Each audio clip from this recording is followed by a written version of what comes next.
Hello दोस्तों, कैसे हो सभी? एकदम मस्त। हाँ जी, कैसे हो सभी? एकदम बढ़िया। तो आज के वीडियो लेक्चर में हम देखने जा रहे हैं, बेसिक इन्फॉर्मेशन देखने जा रहे हैं केमिकल बॉन्डिंग के। केमिकल बॉन्डिंग के जो बेसिक कंसेप्ट है, जो कि मोस्ट ऑफ द स्टूडेंट्स को वो मतलब पूरी केमिकल बॉन्डिंग पढ़ लेते हैं, लेकिन केमिकल बॉन्डिंग में ये नहीं पता होता कि सर ऑर्बिटल क्या होते हैं, सर केमिकल बॉन्ड क्या होते हैं, कोवेलेंट बॉन्ड क्या होते हैं, कोऑर्डिनेशन बॉन्ड क्या होते हैं, ठीक है, आयनिक बॉन्ड क्या होते हैं, बॉन्ड लेंथ क्या होती है, बॉन्ड ऑर्डर क्या होता है। इन चीज़ों के बारे में बेसिक आइडिया नहीं होता है। इस रीजन से वो क्या होता है, उनका जो केमिकल बॉन्डिंग सारा चीज़ पढ़ा हुआ है, लेकिन उनके माइंड में क्या रहता है कि सर अभी तो हमें कुछ आता ही नहीं, केमिकल बॉन्डिंग कुछ पढ़ा ही नहीं, मेरे तो ये नहीं पता हमें बॉन्ड लेंथ क्या होती है, बॉन्ड ऑर्डर क्या होता है। तो आज के वीडियो लेक्चर में उसी के बारे में डिस्कशन करने वाले हैं कि सर बेसिक इन्फॉर्मेशन देखने वाले हैं केमिकल बॉन्डिंग की, जिससे अपन केमिकल बॉन्ड देखेंगे, टाइप ऑफ केमिकल बॉन्ड देखने वाले हैं, ठीक है। उसके बाद ऑर्बिटल्स के बारे में जानकारी लेंगे और क्या लेंगे, एमओ डायग्राम में आपको बता चुका हूँ, MO diagram, MO configuration, formal charge, इनके बारे में डिस्कशन पहले से कर चुके हैं। और जो एमओ जो मैंने आपको फॉर्मल चार्ज बताया था, तो उसमें मैंने आपसे बोला था कि जो लुईस स्ट्रक्चर है, लुईस स्ट्रक्चर वो बतानी है एक तो, ठीक है, उसके बारे में डिस्कशन करेंगे। एक ऑक्टेट रूल के बारे में डिस्कशन करेंगे, ठीक है। इन चीज़ों के बारे में अपन क्या करने वाले हैं डिस्कशन, और इसकी लिमिटेशन भी देखेंगे हम, लिमिटेशन भी देखने वाले हैं ऑक्टेट रूल की। इन चीज़ों के बारे में डिस्कशन करने वाले हैं आज के वीडियो लेक्चर में। तो देर ना करते हुए स्टार्ट करते हैं। सबसे पहले देखते हैं हम केमिकल बॉन्ड, ठीक है। सबसे पहले क्या देखने जा रहे हैं, केमिकल बॉन्ड क्या होता है। केमिकल बॉन्ड, तो केमिकल बॉन्ड होता है भैया, केमिकल बॉन्ड इज अ, ये क्या है, एक अट्रैक्शन फोर्स है। केमिकल बॉन्ड का मीनिंग क्या है? केमिकल बॉन्ड का मीनिंग है अट्रैक्शन फोर्स से। मतलब सर अट्रैक्शन फोर्स से कैसे मीनिंग? केमिकल बॉन्ड का मतलब है attraction force in between chemical species, ठीक है। मतलब केमिकल जो स्पीसीज है, केमिकल स्पीसीज मीन सर कौन कौन सी है chemical species, like atom, ion and molecule, ठीक है। केमिकल स्पीसीज के मध्य जो अट्रैक्शन फोर्स होगा, केमिकल स्पीसीज हैं उनके मध्य जो अट्रैक्शन फोर्स होगा उसे ही हम केमिकल बॉन्ड बोलते हैं। Chemical species sir atom, ion, molecule, मतलब कि एटम्स के मध्य जो अट्रैक्शन फोर्स होगा उसे आप केमिकल बॉन्ड बोलोगे, आयन्स के मध्य जो अट्रैक्शन फोर्स होगा उसे आप केमिकल बॉन्ड बोलोगे, मॉलिक्यूल्स के बीच जो अट्रैक्शन फोर्स होगा उसे भी आप केमिकल बॉन्ड बोलोगे, या फिर एटम और मॉलिक्यूल के बीच अट्रैक्शन फोर्स, या फिर आयन और मॉलिक्यूल के बीच अट्रैक्शन फोर्स, या एटम और आयन के बीच अट्रैक्शन फोर्स, इन्हें भी आप क्या बोलोगे सर, केमिकल बॉन्ड ही बोलने वाले हो, ठीक है जी सर। ये चीज़ समझ आ गई, आई या नहीं आई? केमिकल बॉन्ड क्या है? Attraction force in between chemical species. Chemical species means like atom, ion and molecule, इनके मध्य जो अट्रैक्शन फोर्स होगा उसे ही हम क्या बोलेंगे, केमिकल बॉन्ड बोलेंगे, ठीक है जी। अब सर केमिकल बॉन्ड कब स्ट्रॉन्ग होता है कब वीक होता है, क्योंकि हमने दो टाइप के केमिकल बॉन्ड पढ़े हैं, एक पढ़ा है स्ट्रॉन्ग केमिकल बॉन्ड, ठीक है, स्ट्रॉन्ग बॉन्ड, और एक पढ़ा है हमने दूसरा वीक बॉन्ड। तो वो किस बेसिस पे क्लासीफाई करते हैं वो चीज़ का पता होना चाहिए। तो वो हम बेसिस किस बेसिस पे क्लासीफाई करते हैं, वो हम करते हैं classify energy release, released energy के बेसिस पे, रिलीज्ड एनर्जी के बेसिस पे हम उसको क्लासीफाई करते हैं, ठीक है। जिसमें रिलीज्ड एनर्जी ज़्यादा होगी, जिस भी बॉन्ड फॉर्मेशन के दौरान एनर्जी ज़्यादा रिलीज होगी उसे क्या बोलेंगे अपन, मोर रिलीज्ड एनर्जी, तो उसे बोलेंगे हम स्ट्रॉन्ग बॉन्ड, ठीक है। सेकंड, यदि लेस रिलीज्ड एनर्जी है, कोई भी बॉन्ड फॉर्मेशन हो रहा है और उसमें आपकी जो रिलीज्ड एनर्जी है वो कम है, तो उस बॉन्ड को आप क्या बोलोगे, वीक बॉन्ड बोलने वाले हो, ठीक है जी। ये चीज़ समझ आ गई। आप पढ़ते हो केमिकल बॉन्ड दो टाइप के होते हैं सर, स्ट्रॉन्ग बॉन्ड और वीक बॉन्ड। तो स्ट्रॉन्ग बॉन्ड क्या होते हैं, जिनमें जो रिलीज्ड एनर्जी है, जब भी बॉन्ड फॉर्मेशन होता है तो एनर्जी क्या होती है, रिलीज होती है, ठीक है जी। बॉन्ड फॉर्म होता है तब एनर्जी रिलीज होती है, सारी चीज़ें आपको पता होंगी। जब भी बॉन्ड फॉर्म होता है तो एनर्जी रिलीज होती है, जिससे एनर्जी रिलीज होने से क्या होता है, वो मॉलिक्यूल, वो जो मॉलिक्यूल है वो वहाँ पे क्या होता है, स्टेबल होता है। बॉन्ड बनता ही क्यों है, बॉन्ड बनता है स्टेबिलिटी के लिए, स्टेबिलिटी गेन करने के लिए ही बॉन्ड का फॉर्मेशन होता है, नहीं तो नहीं होता। जब भी दो एटम थे फ्री स्टेट में थे, जैसे हाइड्रोजन, हाइड्रोजन था, तो वो मिलके H2 मॉलिक्यूल का फॉर्मेशन क्यों किया उन्होंने, H2 मॉलिक्यूल क्यों बनाया, क्योंकि स्टेबिलिटी गेन करने के लिए उन्होंने वो मॉलिक्यूल बनाया। पहले जो फ्री एटम थे हाइड्रोजन, हाइड्रोजन, उनकी जो पोटेंशियल एनर्जी थी वो ज़्यादा थी, जब उन्होंने बॉन्ड फॉर्म किया तो कुछ एनर्जी रिलीज हो गई, जिससे एनर्जी क्या हो गई, कम हो गई, और स्टेबिलिटी उसकी बढ़ जाएगी, ठीक है जी।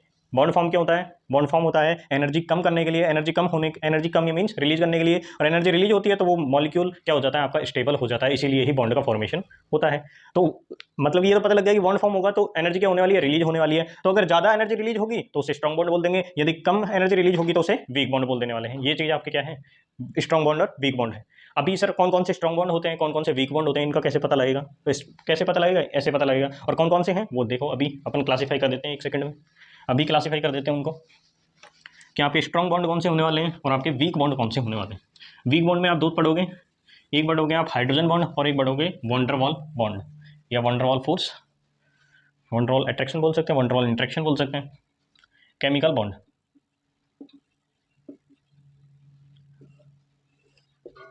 एक तो होता है स्ट्रॉन्ग बॉन्ड और एक होता है आपके पास वीक बॉन्ड, ठीक है, strong bond and weak bond. Strong bond जो होता है कौन कौन से स्ट्रॉन्ग बॉन्ड होते हैं? फर्स्ट है आपके पास कोवेलेंट बॉन्ड, सेकंड है आयनिक बॉन्ड, थर्ड है आपके पास कोऑर्डिनेशन बॉन्ड, ठीक है, कोऑर्डिनेशन बॉन्ड। फोर्थ है आपके पास मेटालिक बॉन्ड, ठीक है। ये क्या है? स्ट्रॉन्ग बॉन्ड है। वीक बॉन्ड की बात करें तो वीक बॉन्ड में क्या है आपके पास? हाइड्रोजन बॉन्ड, सेकंड है आपके पास वंडरवॉल बॉन्ड, ठीक है। ये दो बॉन्ड है। सर कोवेलेंट बॉन्ड कब बनता है? What is covalent bond? तो कोवेलेंट बॉन्ड बनता है आपका bye sharing of electron, bye sharing of electron आपका कोवेलेंट बॉन्ड का फॉर्मेशन होता है। Ionic bond sir, ionic bond का फॉर्मेशन होता है बाय ट्रांसफर ऑफ इलेक्ट्रॉन। यहाँ पे इलेक्ट्रॉन्स का क्या होता है? ट्रांसफर होता है by transfer of electron. Coordination bond sir bye sharing of electron, ये भी शेयरिंग के द्वारा बनता है, बाय शेयरिंग ऑफ इलेक्ट्रॉन, ठीक है। मेटालिक बॉन्ड, मेटल के मध्य क्या होता है? यहाँ पे बॉन्ड होता है, ठीक है। मेटलिक बॉन्ड में मेटल के मध्य क्या होता है? एक बॉन्ड देखने को मिलता है। यहाँ पे ना तो शेयरिंग होती है ना ही ट्रांसफर होता है। मेटल के बीच क्या पाया जाता है? बॉन्ड पाया जाता है। अपने यहाँ केमिकल बॉन्डिंग में इस मेटलिक बॉन्ड का कोई यहाँ पे यूज नहीं होगा, तो इसलिए हम यहाँ पे इसे नहीं पढ़ेंगे। बस यहाँ पे एक बस मैंने ओवरव्यू देखने के लिए आपको यहाँ पे लिखा था कि क्या होता है, मेटलिक बॉन्ड भी एक स्ट्रॉन्ग बॉन्ड होता है, बस इसलिए लिखा था। नहीं तो यहाँ पे अपन को केमिकल बॉन्ड में इसका कोई भी यूज देखने को नहीं मिलेगा, इसलिए यहाँ पे हम इसको ज्यादा नहीं पढ़ते हैं। तो अब अपन को पढ़ना क्या है? Covalent bond, ionic bond and coordination bond. तो सर आपने दोनों चीजों का मतलब एक ही लिखा है, एक तो कोवेलेंट बॉन्ड और एक कोऑर्डिनेशन बॉन्ड। दोनों का मीनिंग क्या है? दोनों कैसे फॉर्म होते हैं? Bye sharing of electron, bye sharing of electron. Sir क्या दोनों एक जैसे तरीके से ही फॉर्म होते हैं? जी बिल्कुल एक तरीके से ही फॉर्म होते हैं। शेयरिंग ऑफ इलेक्ट्रॉन से फॉर्म होते हैं, हाँ जी शेयरिंग ऑफ इलेक्ट्रॉन से फॉर्म होते हैं। बट क्या डिफरेंस है इनमें? ये जो होता है कोवेलेंट बॉन्ड अपना, वो इक्वल शेयरिंग के द्वारा इक्वल शेयरिंग के द्वारा फॉर्म होता है आपका कोवेलेंट बॉन्ड। और जो कोऑर्डिनेशन बॉन्ड होता है वो अनइक्वल शेयरिंग के द्वारा फॉर्मेशन होता है, ठीक है जी। कोवेलेंट बॉन्ड किस प्रकार फॉर्म होता है आपका? By equal sharing of electron, equal sharing, ठीक है। और जो आपका कोऑर्डिनेशन बॉन्ड है वो by sharing of electron, but sharing of electron कौन सी? अनइक्वल शेयरिंग होगी यहाँ पे, ठीक है। एक होगा जो क्या होगा, अपने दोनों इलेक्ट्रॉन जो है वो दूसरे क्या करेगा? डोनेट करेगा। मतलब शेयरिंग तो हो रही है बट अनइक्वल हो रही है, कि मतलब मैं ही दे रहा हूँ और दूसरा कुछ दे ही नहीं रहा है ना, वो होता है ना। मतलब कि हम प्यार करें अकेले अकेले, आप प्यार ना करो, तो फिर ऐसे थोड़ी चलता है, फिर कुछ दिनों ही प्यार चलता है। तो इसलिए प्यार हो तो दोनों तरफ से हो, नहीं तो ना हो, ठीक है जी। तो ये चीज आपके समझ आ गई, कोवेलेंट बॉन्ड, आयनिक बॉन्ड और कोऑर्डिनेशन बॉन्ड। अभी इस पे एग्जांपल देखने वाले हैं। यहाँ पे देखेंगे वीक बॉन्ड, तो ये हाइड्रोजन बॉन्ड है और आपका वंडरवॉल बॉन्ड है। इनको अपन लास्ट में देखेंगे, जब चैप्टर एंड होगा तब इनको हाइड्रोजन बॉन्ड के बारे में डिस्कशन करेंगे, वंडरवॉल बॉन्ड के बारे में डिस्कशन करेंगे, या फिर अभी कर लीजिए भैया, हाँ जी, नहीं तो फिर पेट में गुड़गुड़ मचेगी कि सर ने हाइड्रोजन बॉन्ड के बारे में डिस्कशन नहीं किया, वंडरवॉल बॉन्ड के बारे में डिस्कशन नहीं किया। तो जो आपका हाइड्रोजन बॉन्ड होता है, हाइड्रोजन बॉन्ड का मीनिंग हाइड्रोजन और मोर इलेक्ट्रोनेगेटिव एटम के मध्य जो इंटरेक्शन होती है, जो इंटरेक्शन या जो बॉन्ड फॉर्म होता है उसे ही आप हाइड्रोजन बॉन्ड बोलते हैं। जो बॉन्ड फॉर्म होता है या फिर जो इंटरेक्शन होती है उसे ही आप क्या बोलते हो? जो बॉन्ड फॉर्म होता है या जो इंटरेक्शन होती है उसे ही आप क्या बोलते हैं? हाइड्रोजन बॉन्ड का नाम देते हो। सर मोर इलेक्ट्रोनेगेटिव एटम में कौन कौन से हो सकते हैं? आपका फ्लोरीन हो सकता है, आपका ऑक्सीजन हो सकता है और नाइट्रोजन हो सकता है, ठीक है जी। ये चीज समझ आई। अगर आप हाइड्रोजन बॉन्ड के बारे में बता रहा हूँ, अभी कोवेलेंट बॉन्ड के बारे में नहीं बता रहा हूँ भैया, कहीं सोचने लगे कोवेलेंट बॉन्ड के नीचे लिखा है तो कोवेलेंट बॉन्ड के बारे में बता रहे हैं, ठीक है। हाइड्रोजन बॉन्ड क्या है? हाइड्रोजन बॉन्ड में हाइड्रोजन और मोर इलेक्ट्रोनेगेटिव एटम के मध्य जो बॉन्ड फॉर्म होता है, जो इंटरेक्शन होती है, उसे ही अपन क्या बोलते हैं? हाइड्रोजन बॉन्ड कहते हैं, ठीक है। और hydrogen bond, more electronegative atom कौन कौन से होंगे? वो फ्लोरीन हो सकता है, ऑक्सीजन हो सकता है, नाइट्रोजन हो सकता है। मोस्ट ऑफ द केसेस आपको ये तीन ही मोर इलेक्ट्रोनेगेटिव एटम देखने को मिलेंगे, ठीक है जी सर। ये चीज समझ आ गई। सर टाइप क्या होते हैं सर? हाइड्रोजन बॉन्डिंग के टाइप तो बताओ ना। आपने हाइड्रोजन बॉन्ड बता दिया, but type of hydrogen bonding क्या होता है? कितने टाइप के हाइड्रोजन बॉन्ड होते हैं आपके? तो सर आपके होते हैं दो टाइप के हाइड्रोजन बॉन्ड देखने को मिलते हैं। इसे मैं मिटा देता हूं यहाँ से, ये चीज समझ आ गई आपको। तो दो टाइप के हाइड्रोजन बॉन्ड होते हैं, कौन कौन से सर? फर्स्ट होता है आपका intermolecular hydrogen bond, intermolecular hydrogen bond, ठीक है, इंटरमोलिक्यूलर हाइड्रोजन बॉन्ड। सेकंड जो देखने को मिलता है वो है इंट्रामोलिक्यूलर। थोड़ा सा डिफरेंस है बस, एक है इंटरमोलिक्यूलर, इंटर, और एक दूसरा है इंट्रा। तो अब इनका मतलब क्या होता है सर? इंटर का मतलब समझाओ, इंट्रा का मतलब समझाओ, क्योंकि कंफ्यूजन कहाँ होता है अपन को? कंफ्यूजन यही होता है, इंटर वाले में इंट्रा कराते हैं, इंटर वाले में इंटर कराते हैं और फिर गलत हो जाता है और फिर नंबर आते हैं 0। फिर कहते हैं सर ये तो हमारा सही था, हमने इंटर में इंटर लिख दिया तो क्या हुआ सर, आधा नंबर तो देना चाहिए था, तो आधा नंबर क्या 0.001 भी नहीं मिलेगा। ठीक है जी, अगर ऐसी गलती करके आते हो तो इंटर मॉलिक्यूलर हाइड्रोजन बॉन्ड और इंट्रा मॉलिक्यूलर हाइड्रोजन बॉन्ड को आप किस प्रकार याद रख सकते हो, थोड़ी सी ट्रिक बताता हूं मैं, और आई होप कि वो ट्रिक अच्छे से समझ भी आएगी आपको। ठीक है, आपने नाम सुना होगा इंटरकास्ट मैरिज, सुना या नहीं सुना? सबने सुना होगा भैया ना, इंटरकास्ट मैरिज। तो इंटरकास्ट मैरिज का मतलब क्या होता है? जब इंटरकास्ट मैरिज होती है तो दो अलग अलग कास्ट के जो लड़के और लड़की हैं उनकी शादियां होती हैं। ठीक है जी, उनकी मैरिज होती है। इंटरकास्ट का मतलब अलग अलग, डिफरेंट कास्ट, डिफरेंट कास्ट। ठीक है जी, समझ आया नहीं आया? इंटरकास्ट, अब अपन को सर इंटर मॉलिक्यूलर को याद रखने के लिए अपन किसका यूज करेंगे? इंटरकास्ट मैरिज का। सर इंटरकास्ट मैरिज में क्या होता है? अलग अलग जो कास्ट होती है उनके जो लड़के और लड़की हैं उनकी शादियां होती है। मतलब कि सर इंटरमॉलिक्यूलर हाइड्रोजन बॉन्ड में अलग अलग आपके पास मॉलिक्यूल होंगे, उनके मध्य में हाइड्रोजन बॉन्डिंग होने वाली है, उनके बीच में हाइड्रोजन बॉन्डिंग होने वाली है। ये चीज समझ आई या नहीं है? इंटरमॉलिक्यूलर हाइड्रोजन बॉन्डिंग को कैसे याद रखोगे? Sir intercaste marriage. Intercaste marriage में अलग अलग डिफरेंट जो कास्ट के लड़के और लड़की हैं उनकी शादियां होती है। मतलब कि इंटरमॉलिक्यूलर हाइड्रोजन में अलग अलग आपके डिफरेंट मॉलिक्यूल के बीच क्या होगी? हाइड्रोजन बॉन्डिंग देखने को मिलेगी। ये चीज समझ आएगी। अगर एग्जाम्पल देखो सर, जैसे आपके पास ये अल्कोहल है ROH, ठीक है, इधर आपने ले लिया दूसरा ROH। अब इनके मध्य क्या है? ऑक्सीजन और हाइड्रोजन के बीच ये क्या है आपके पास? इंटर मॉलिक्यूलर हाइड्रोजन बॉन्डिंग होने वाली है। इंटर हाइड्रोजन बॉन्डिंग लिख रहा हूं मैं यहाँ पे शॉर्ट में। ठीक है, क्योंकि ये दोनों क्या है? दोनों अलग मॉलिक्यूल है। एक अल्कोहल का एक मॉलिक्यूल है, दूसरा अल्कोहल का एक मॉलिक्यूल है। तो ये दोनों अल्कोहल के मॉलिक्यूल के बीच में ये जो ऑक्सीजन और हाइड्रोजन के बीच में जो ये इंटरेक्शन हो रही है, इसे ही अपन क्या बोलते हैं? इंटर मॉलिक्यूलर हाइड्रोजन बॉन्डिंग बोलते हैं। ठीक है जी, ये चीज यहाँ तक समझ आई। दूसरा क्या है आपके पास? इंट्रा मॉलिक्यूलर हाइड्रोजन बॉन्डिंग भैया। तो इंट्रा मॉलिक्यूलर हाइड्रोजन बॉन्डिंग का मतलब क्या है? यहाँ पे आपका एक ही एटम होने वाला है, आपका एक ही एटम होगा, उसके मध्य में क्या होगा? एक ही, सॉरी एटम नहीं, एक ही मॉलिक्यूल होगा, उसी में आपका ऑक्सीजन होगा और उसी में आपका दूसरा क्या होगा? हाइड्रोजन होगा, और उनके मध्य क्या होगी? इंटरेक्शन होगी, उसी को अपन क्या बोलेंगे? Intramolecular hydrogen bonding. Sir example बताओ सर, विदाउट एग्जांपल तो हजम ही नहीं होती चीजें। चीजें हजम करने के लिए अपन एग्जांपल भी देंगे। एग्जांपल क्या है सर इंट्रामॉलिक्यूलर का? देखो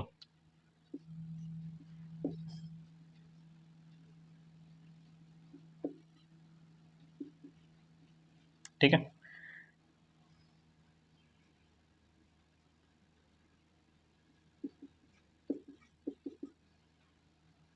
ओके। तो इसके ऑक्सीजन और हाइड्रोजन के मध्य क्या है? ये आपके पास इंट्रामॉलिक्यूलर हाइड्रोजन बॉन्डिंग देखने को मिलती है। इंट्रामॉलिक्यूलर मतलब एक ही मॉलिक्यूल के अंदर आपके हाइड्रोजन बॉन्डिंग होगी तो उसे इंट्रामॉलिक्यूलर हाइड्रोजन बॉन्डिंग बोलेंगे। ठीक है जी, ये चीज समझ आ गई। ये एक ही मॉलिक्यूल है, उसी में क्या हो रही है? हाइड्रोजन बॉन्डिंग हो रही है। और जो अभी अपन ने देखा था इंटरमॉलिक्यूलर में अलग अलग मॉलिक्यूल थे। अल्कोहल का दूसरे मॉलिक्यूल, अल्कोहल का एक मॉलिक्यूल अल्कोहल के दूसरे मॉलिक्यूल के साथ क्या करता है? हाइड्रोजन बॉन्डिंग शो करता है, तो उसे अपन इंटरमॉलिक्यूलर हाइड्रोजन बॉन्ड बोलते हैं। ये चीज समझ आ गई सर? अभी तो आ गया होगा हाइड्रोजन बॉन्ड भी ना। ठीक है जी, तो ये चीज सारी समझ आ गई। अब इनके एग्जांपल देख लेते हैं अपन। कोवेलेंट, आयनिक और कोऑर्डिनेशन जो बॉन्ड है उनके एग्जांपल क्या होते हैं सर? एग्जांपल के थ्रू समझेंगे तो अच्छा समझ आएगा। ऐसे तो सर हवा में बातें चलती रहती हैं, फिर अगर हवा में बातें करेंगे तो ऐसे तो कुछ समझ में नहीं आना है, तो हवा में बातें नहीं करेंगे अपन करेंगे एग्जांपल के थ्रू बातें। ठीक है, तो अभी देखो कोवेलेंट बॉन्ड में क्या होता है? By sharing of electron. ठीक है, बाई शेयरिंग ऑफ इलेक्ट्रॉन। जैसे आपके ये क्या है? N2। ठीक है, अगर N2 किस प्रकार फॉर्म होगा? N2 होगा आपके पास, ये क्या है? Covalent bond. तो इसमें क्या होगी? शेयरिंग होगी आपके पास, बाई शेयरिंग ऑफ इलेक्ट्रॉन बनता है कोवेलेंट बॉन्ड। तो ये रहा आपके पास नाइट्रोजन और ये रहा आपके पास दूसरा नाइट्रोजन। अब यहाँ क्या करनी है अपन को? शेयरिंग करनी है इलेक्ट्रॉन्स की। अब कितनी की शेयरिंग होगी, कितने की नहीं होगी? तो सर शेयरिंग, जब भी कोई बॉन्ड फॉर्म होता है तो क्यों बॉन्ड फॉर्म होता है? अपने वैलेंस शेल में 8 इलेक्ट्रॉन कंप्लीट करने के लिए, अकॉर्डिंग टू कॉसेल-लुईस। अभी अपन पढ़ेंगे ऑक्टेट रूल, उसमें क्या कहा गया है? उसमें कहा गया कोई भी आपका जो एटम है वो बॉन्ड फॉर्म इसलिए करता है क्योंकि वो अपने वैलेंस शेल में 8 इलेक्ट्रॉन करना चाहता है। ठीक है जी, क्या बोला मैंने? कोई भी बॉन्ड, कोई भी एटम बॉन्ड फॉर्म क्यों करता है? क्यों? इसलिए करता है क्योंकि उसके वैलेंस शेल में 8 इलेक्ट्रॉन हो जाए। ठीक है जी, 8 इलेक्ट्रॉन हो जाएंगे, उसके बाद वो क्या नहीं करेगा? बॉन्ड फॉर्म नहीं करेगा, according to Kossel Lewis, according to octet rule. ठीक है जी, ये चीज समझ आ गई। जो बोल रहा हूं उस पर ध्यान रखना है। ऐसा नहीं है कि मैं सारी चीजें लिखूंगा, सारी चीजें नहीं लिख सकता मैं। ठीक है जी, जो बोल रहा हूं उसको समझोगे तो अच्छे से समझ आएगा। ठीक है जी, तो यहाँ पे क्या होगा? 3 आपके पास, एक नाइट्रोजन 3 लोन पे, सॉरी 3 इलेक्ट्रॉन क्या करेगा? शेयर करेगा। यहाँ पे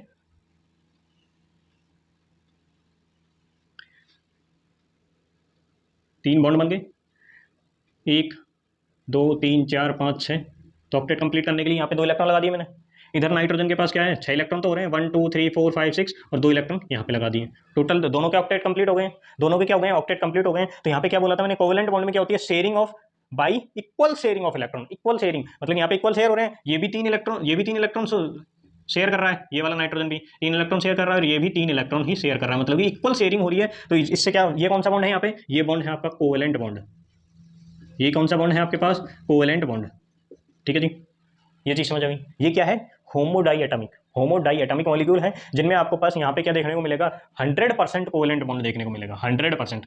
एक स्टेटमेंट होता है कि कोई भी बॉन्ड 100% कोवेलेंट नहीं हो सकता, कोई भी बॉन्ड 100% आपका आयनिक नहीं हो सकता, बट जब दोनों एटम सेम है तो उनके मध्य क्या होगी, कोई भी इलेक्ट्रोनेगेटिविटी डिफरेंस नहीं होगा, डेल्टा ई क्या होगा, इलेक्ट्रोनेगेटिविटी डिफरेंस जीरो होगा। तो यहाँ पे इलेक्ट्रोनेगेटिविटी डिफरेंस जीरो होने की वजह से यहाँ पे कोई भी आयनिक बॉन्ड का कैरेक्टर आपको देखने को नहीं मिलेगा, 100% क्या होगा, कोवेलेंट बॉन्ड यहाँ पे होगा। ठीक है, चाहे आप N2 की बात कर लीजिए, चाहे C2 की, चाहे फिर आप O2 की बात कर लीजिए, चाहे F2 की बात कर लीजिए, तो यहाँ पे क्या होगा, ओनली फॉर आपको क्या देखने को मिलेगा, ओनली फॉर कोवेलेंट बॉन्ड देखने को मिलेगा, आयनिक बॉन्ड के कोई भी कैरेक्टर देखने को यहाँ पे नहीं मिलेंगे। तो ये चीज समझ आ गई, कोवेलेंट बॉन्ड किस प्रकार फॉर्म होता है, इक्वल शेयरिंग के कारण फॉर्म होता है। ठीक है, अगर अपन दूसरी बात करें, कोऑर्डिनेशन बॉन्ड की बात करें तो by unequal sharing of electron. Unequal sharing sir कैसे, अनइक्वल शेयरिंग कैसे, तो वो भी समझो, अनइक्वल शेयरिंग कैसे होगी।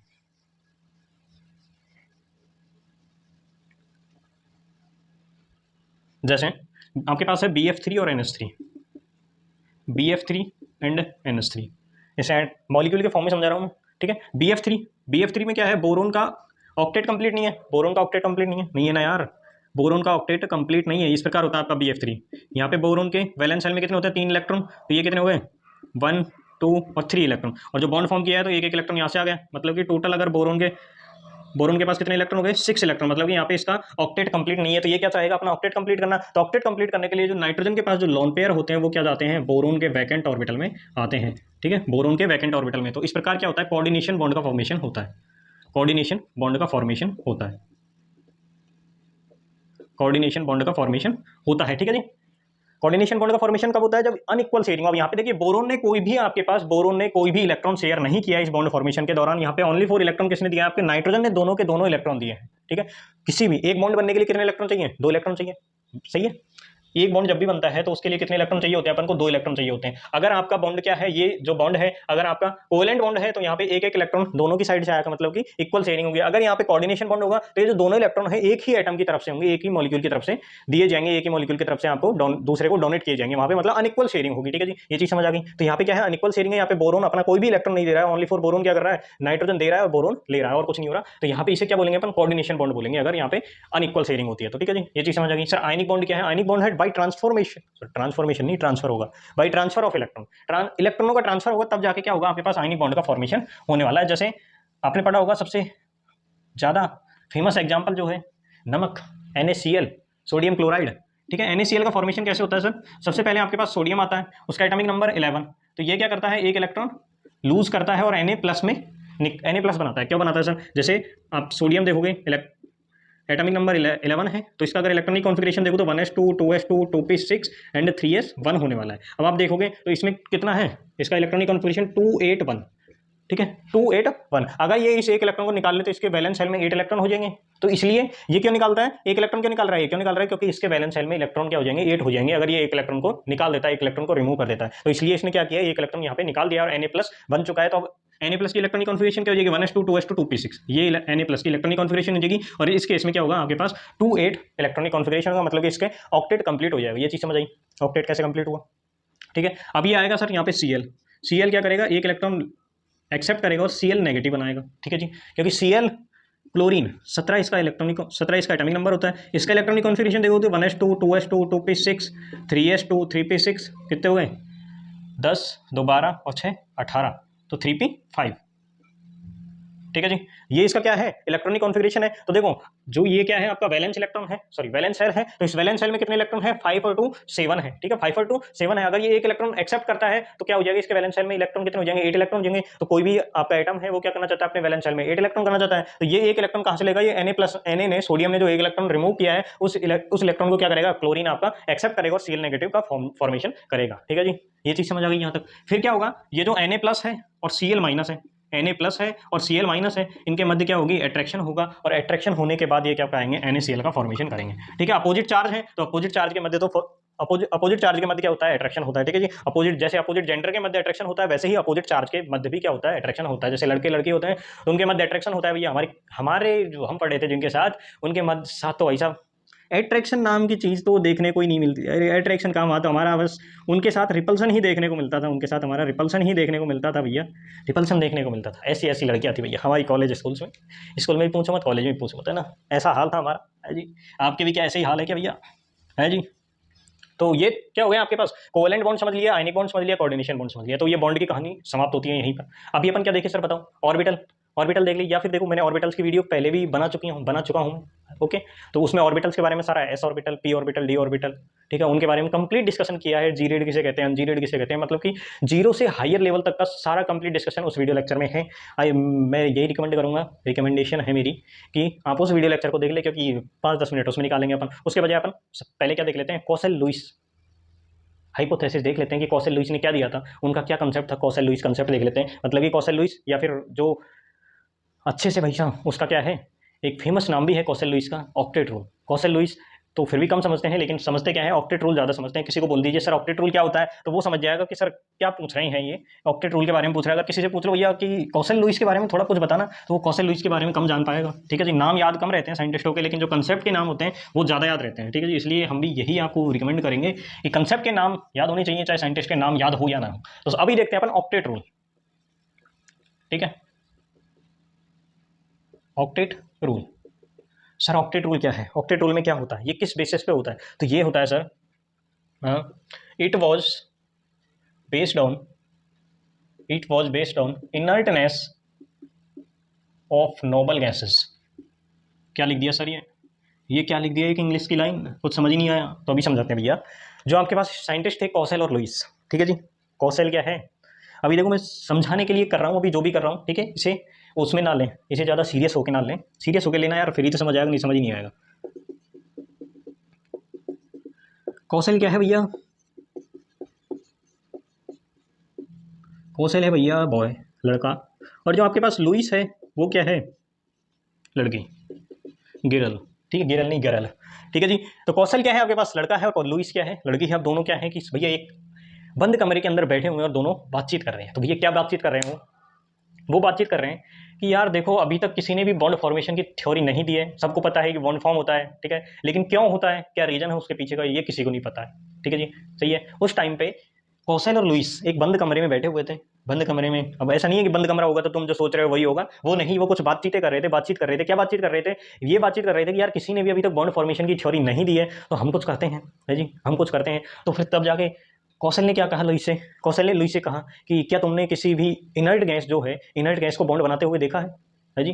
कौशल ने लुईस से पूछा, दोनों ही पढ़ने वाले विद्यार्थी थे, ऐसा नहीं है कि भैया बंद कमरा होगा और चाबी खो जाएगी और उसके बाद जो होना है वो होगा, तो वो नहीं होगा, यहाँ पे कुछ और ही हो रहा है। ठीक है जी, कौशल और जो लुईस है, कौशल और जो लुईस है, अब कौशल लुईस से क्या कहता है कि यार लुईस एक बात बता दूं कि जो आपका इनर्ट गैस है, जो भी इनर्ट गैसेस है, वो क्या बॉन्ड फॉर्मेशन करती हैं, तो वो कहती है यार अभी तक तो नहीं करती, नहीं करती, क्योंकि उस टाइम पे जब कौशल और लुईस की जो कंसेप्ट आया था, उस टाइम पे जो आपका इनर्ट गैसेस थे उनके कोई भी आपके मॉलिक्यूल देखने को नहीं मिले थे, कोई भी मॉलिक्यूल खोजे नहीं गए थे उस टाइम तक। ठीक है, तो लुईस ने कहा कि यार कौशल तो सही कह रहा है, अभी तक किसी भी जो इनर्ट गैस है आपकी वो बॉन्ड फॉर्म नहीं करती है। तो फिर कौशल ने क्या कहा, तो यही तो बात है, लुईस लुईस से क्या कह रहा है फिर कौशल, कौशल कह रहा है कि कोई भी इलेक्ट्रॉन, सॉरी कोई भी इलेक्ट्रॉन नहीं, कोई भी एटम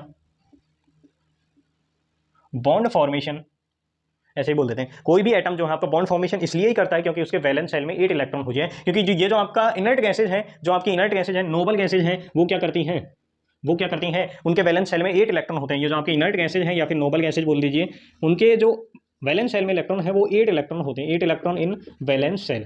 ठीक है जी, तो 8 इलेक्ट्रॉन होने की वजह से ये क्या नहीं करती है, बॉन्ड फॉर्मेशन नहीं करती अकॉर्डिंग टू कौशल। कौशल क्या कह रहा है लुईस से कि देख लुईस, ये जो आपकी इनर्ट गैसेज हैं वो बॉन्ड फॉर्मेशन नहीं करती, क्यों नहीं करती हैं, क्योंकि इनके वैलेंस शेल में 8 इलेक्ट्रॉन होते हैं। तो मतलब इनके अकॉर्डिंग क्या थ्योरी निकाली इन्होंने, कौशल और लुईस ने, मतलब बंद कमरे में जो डिस्कशन कर रहे थे, तो इन्हें क्या पता लगा कि यार हाँ यही रीजन हो सकता है कि कोई भी आपकी जो इनर्ट गैस है वो 8 वैलेंस शेल में 8 इलेक्ट्रॉन होने की वजह से बॉन्ड फॉर्मेशन नहीं करती है। तो ऐसे ही कोई भी एटम है आपका, वो क्या नहीं करेगा, बॉन्ड फॉर्मेशन नहीं करेगा अगर उसके वैलेंस शेल में 8 इलेक्ट्रॉन हो जाए। तो ये उनका क्या था, हाइपोथेसिस था, उनकी जो कंसेप्ट था उन्होंने ये बनाया था। तो फिर वो कमरा जो बंद था उसकी कुंडी खोली और फिर वो बाहर गए और एक चौराहे पे जाके उन्होंने सभी आदमियों को, सभी लड़कों लड़कियों को, सभी बूढ़े बुजुर्गों को समझाया कि कोई भी बॉन्ड फॉर्मेशन इसलिए होता है क्योंकि उसके वैलेंस शेल में इलेक्ट्रॉन कितने हो जाए, 8 वैलेंस इलेक्ट्रॉन हो जाए। ठीक है, वैलेंस शेल में 8 इलेक्ट्रॉन कंप्लीट करने के लिए ही कोई भी एटम आपका बॉन्ड फॉर्मेशन करता है। ये क्या कहा कौशल और लुईस ने कहा। ठीक है जी, ये है कौशल लुईस थ्योरी, ऑक्टेट रूल यही है। ठीक है जी, अब इसे आप कैसे भी किसी भी लैंग्वेज में लिख सकते हैं, चाहे आप बुक की लैंग्वेज देख लें या फिर किसी भी नोट्स की लैंग्वेज देख लें, लेकिन सबसे जरूरी चीज क्या होती है उसको समझना। ठीक है, अगर आप वो कंसेप्ट समझ नहीं आया ना तो किसी भी इजी टू इजी लैंग्वेज में दे दीजिए आपको उस कंसेप्ट को, वो आपके समझ नहीं आने वाला है। लेकिन अगर आपकी समझ आ गया तो आप बुक की लैंग्वेज को भी, आपकी बुक की लैंग्वेज भी इजीली समझ आ जाएगी। ठीक है जी, ओके। तो ये क्या है आपके पास, ये क्या है आपके पास, ऑक्टेट रूल है। किस पे बेस्ड होता है, इनर्टनेस ऑफ नोबल गैसेस पे ये बेस्ड होता है, ठीक है जी। ये चीज़ समझ आ गई, ऑक्टेट रूल आ गया समझ है जी, ऑक्टेट रूल समझ आ गया। अब इसे आप कैसे भी देख सकते हैं, इसे आप कैसे भी लिख सकते हैं, ठीक है जी। ये हो गया आपका ऑक्टेट रूल। अभी देखो लुईस डॉट सिंबल, इसके बाद क्या देखेंगे, Lewis dot symbol. Lewis dot symbol किस प्रकार बनता है, लुईस डॉट सिंबल। ये लुईस डॉट जो सिंबल है वही है कौशल लुईस। कौशल क्या था, लड़का था, लुईस क्या थी, लड़की थी। तो अभी जब उन्होंने एक सिंबल दिया, दिया तो था किसने, कौशल ने, कौशल नहीं कौशल, कौशल ने, लेकिन अब वही है ना, गल्लों ने लुईस, तो वही है, कौशल ने दिया लुईस डॉट सिंबल, लेकिन फिर वही है, लुईस कह रही है कि मैंने तो कुछ दिया ही नहीं, लेकिन अभी क्या करे कि तू जो ये कौशल तूने अभी जो ये लुईस डॉट जो ये सिंबल निकाले हैं उनका नाम मेरे ऊपर रख देना यार, उनका नाम मेरे ऊपर रख देगा तो कोई जो आगे हम जैसे पढ़ेंगे तो उनको क्या आएगा कि लुईस का नाम बोलेंगे, कि लुईस को याद रखा जाएगा आगे के इस जमाने में, ठीक है जी। तो उसको याद रखने के लिए ही इसका नाम क्या दिया था, लुईस डॉट सिंबल दिया गया था, ठीक है जी। ये तो ये बस थ्योरेटिकल, ये हाइपोथेसिस है भैया, मेरी हाइपोथेसिस है कि कौशल क्या था, लड़का था, और लुईस क्या थी, लड़की थी। वैसे पता नहीं है, साइंटिस्ट दोनों ही शायद लड़के थे, कौशल और लुईस। तो Lewis dot symbol, Lewis dot symbol में क्या होता है, जो वैलेंस इलेक्ट्रॉन जो है, वैलेंस इलेक्ट्रॉन डॉट फॉर्म में दर्शाए जाते हैं, डॉट फॉर्म में रिप्रेजेंट किए जाते हैं, रिप्रेजेंट किए जाते हैं। लुईस डॉट सिंबल में क्या होता है, आपके जो वैलेंस इलेक्ट्रॉन है वो डॉट फॉर्म में रिप्रेजेंट किए जाते हैं। जैसे आपके पास अगर सेकंड पीरियड एलिमेंट लूँ मैं, lithium, beryllium, boron, carbon, nitrogen, oxygen, fluorine and neon. अगर आप देखोगे तो इसका इलेक्ट्रॉनिक कॉन्फ़िगरेशन क्या होता है, 1s2 2s1, 1s2 2s2, इधर देखो तो 2s2 2p1, 2s2 2p2, 2s2 2p3, 2s2 2p4, 2s2 2p5 and 2s2 2p6। Valence electron भैया मैंने आपको ये चीज़ बताई हुई है, ये चीज़ बताई हुई है। अगर आपका ग्रुप 13 है, मतलब कि कार्बन फैमिली अगर है, तो उसमें वैलेंस शेल इलेक्ट्रॉन कितना होगा, 3 होगा। ये कैसे पता लगा, लास्ट देख लेना आपको, 13 होगा तो 3 होंगे, 14 होगा तो लास्ट में क्या होता है, 14 में 4 होता है, तो उसके वैलेंस शेल में इलेक्ट्रॉन कितने होंगे, 4 होंगे। अगर ग्रुप 15 होता है तो लास्ट में क्या होता है, 15 में लास्ट में ये क्या है, 5 है ना, ये 5 है, तो इसके वैलेंस शेल में इलेक्ट्रॉन कितने होंगे, 5 होंगे। अगर ग्रुप 16 है तो उसके वैलेंस शेल में इलेक्ट्रॉन कितने होंगे, 6 होने वाले हैं। तो ऐसे आपको याद रखना है, ठीक है जी। अब ग्रुप 15 ग्रुप 16 ये तो आपको पता होनी चाहिए, और नहीं है तो भैया याद करो, याद करो, क्या याद करो, आपको याद करनी पड़ेगी पीरियोडिक टेबल, उसमें पता लग जाएगा। तो ये क्या है, लिथियम के पास वैलेंस शेल में कितने इलेक्ट्रॉन है, 1 है, तो इसको मैंने 1 इलेक्ट्रॉन यहाँ पे दर्शा दिया। यहाँ पे देखा मैंने तो इसमें क्या है, 2 हैं बेरिलियम के केस में, तो वो मैंने इस प्रकार दर्शा दिए। यहाँ पे कितने वैलेंस शेल में इलेक्ट्रॉन, 3 हैं, तो उसको मैंने इस प्रकार दर्शा दिया। यहाँ पे देखोगे कार्बन के केस में तो 4 वैलेंस शेल इलेक्ट्रॉन है, तो इसको ऐसे दर्शा दिया, 4 वैलेंस शेल इलेक्ट्रॉन। यहाँ पे देखो नाइट्रोजन के केस में 5 वैलेंस शेल इलेक्ट्रॉन है, तो 1 2 3 4 5 valence shell electron, valence electron. यहाँ पे देखोगे तो 6 है, 6 वैलेंस इलेक्ट्रॉन है, तो उनको इस प्रकार दर्शा दिया। आपके पास फ्लोरीन के केस में 7 है, तो 7 वैलेंस इलेक्ट्रॉन इस प्रकार दर्शा दिए। और जो यहाँ पे है 8 वैलेंस इलेक्ट्रॉन है, तो उनको आप डॉटेड के रूप में इस प्रकार शो कर सकते हैं। अब चाहे आप बोरोन के बाद एल्यूमिनियम का देख लो, गैलियम का देख लो, तो उनमें भी वैलेंस इलेक्ट्रॉन सेम रहेंगे, क्योंकि से जो एक ग्रुप होता है उसमें उस सभी सारे मतलब कि उस ग्रुप में सारे जो भी एलिमेंट हैं उनके वैलेंस इलेक्ट्रॉन सेम ही रहने वाले होते हैं, ठीक है। उनके जो वैलेंस इलेक्ट्रॉन है वो सेम रहते हैं। जैसे कार्बन ले लो, सिलिकॉन ले लो, ठीक है, जर्मेनियम ले लो, उनके सभी के क्या होंगे, वैलेंस इलेक्ट्रॉन सेम होने वाले हैं, ठीक है जी। ये चीज़ समझ आ गई, लुईस डॉट सिंबल।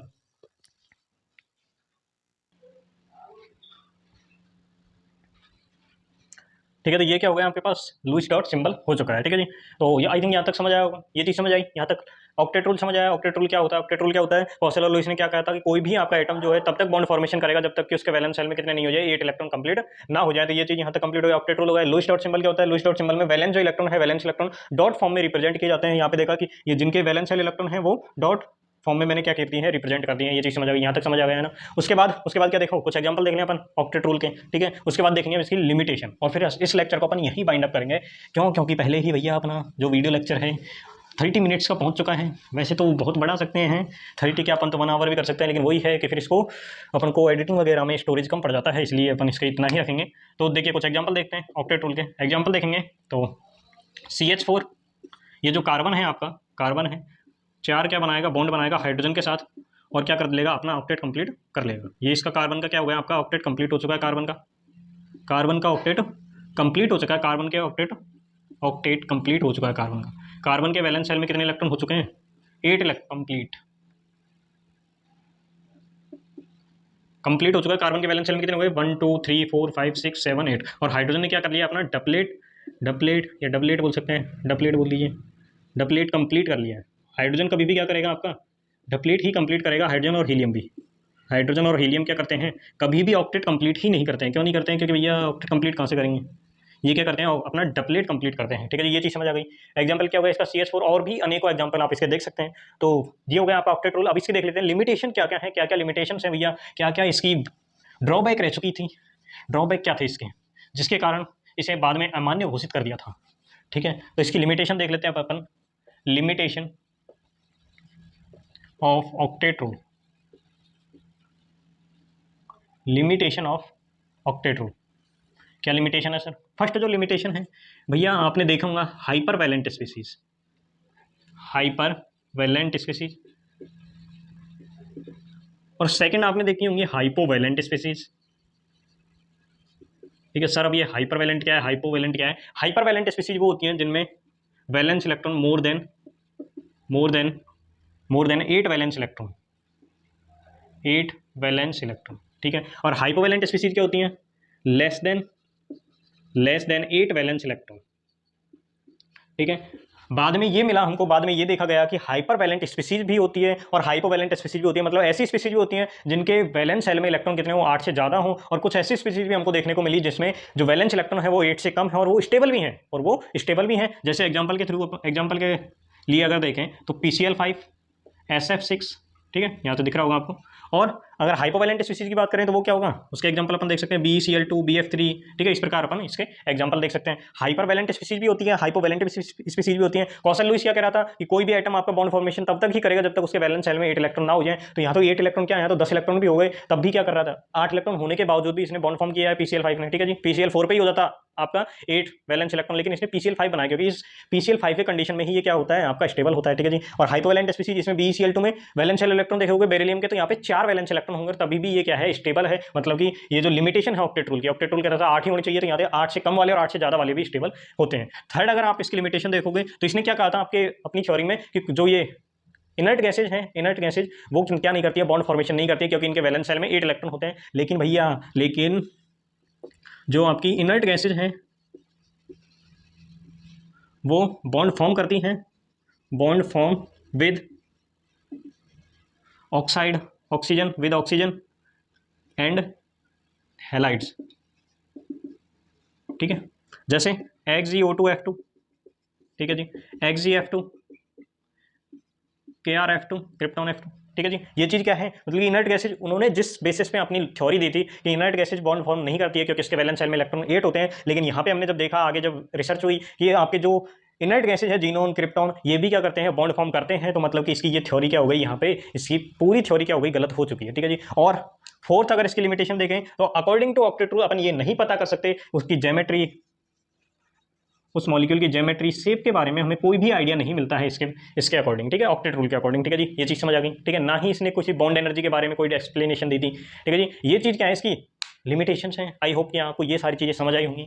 आज के वीडियो लेक्चर में बस इतना ही, लिमिटेशंस के बारे में देखा, ऑक्टेट रूल देखा अपन ने। ठीक है जी, और क्या देखा था, और केमिकल बॉन्ड के बारे में आज के वीडियो लेक्चर में डिस्कशन किया है। नेक्स्ट वीडियो लेक्चर में और जितने टॉपिक रह रहे हैं उनके बारे में next to next step by step अपन क्या करेंगे, डिस्कशन करेंगे। तो आज के वीडियो लेक्चर में बस इतना ही। थैंक यू, धन्यवाद, दीजिए मुझे आज्ञा जिससे कि मैं चल सकूँ।